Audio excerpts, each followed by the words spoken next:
Hi, my name's Tash Frost, and to sponsor me for the MS Readathon, just come to readwithtash.com. Bye! The children watched in terror as the plane came to rest high up in the tree with its nose pointing down towards the ground. Emily could see two people inside looking completely shocked.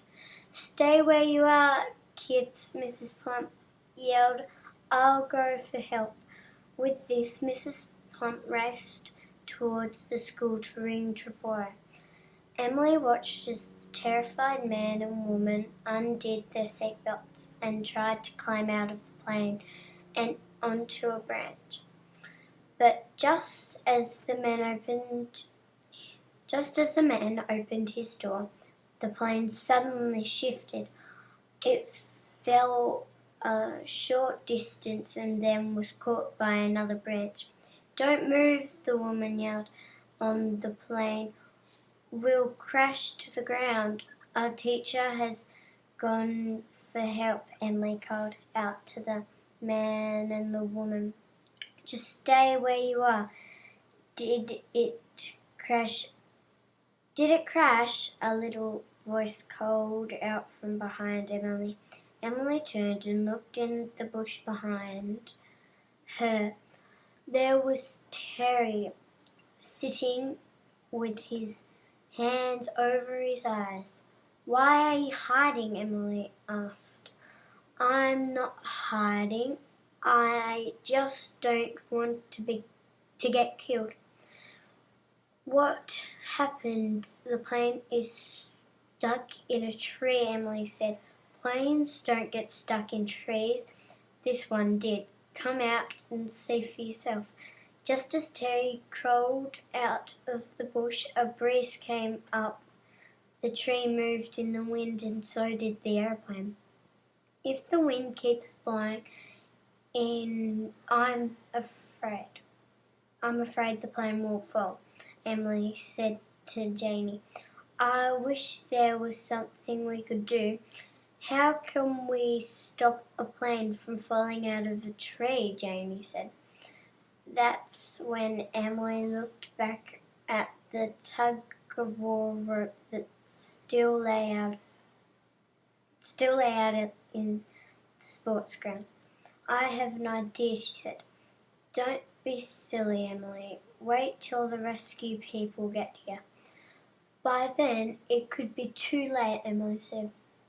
"We've got to do something right now." With this, Emily dashed out and picked up the rope. She tied a big loop in one end of it and then ran to the tree, the side away from the airplane. Then she put the loop around her waist and started climbing up the tree. The man in the plane saw her climbing. "Hey, little girl," he said. "What are you doing? Get down. You'll shake the tree." "I'm not shaking anything," Emily said. On she climbed as carefully as a cat until she was higher than the plane. She then climbed across one branch and out into another one until she was directly above the plane. The children watched silently from around the edges of the sports ground. "Maybe I can tie the rope around the tail of the plane," Emily thought.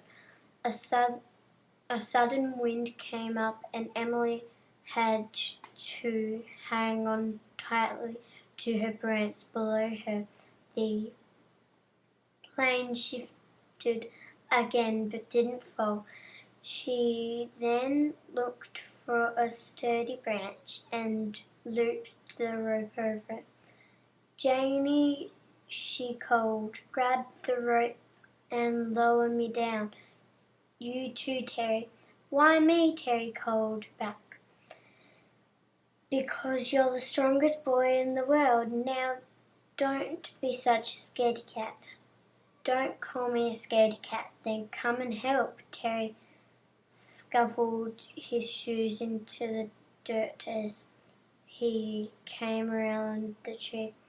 He and Janie grabbed the rope and slowly lowered Emily towards the back of the plane.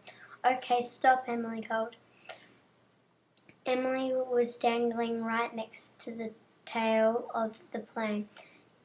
It was then that she saw the wide crack that ran along it. Hey, little girl, what are you doing? The woman yelled. If you touch the plane, it's going to fall. To be continued.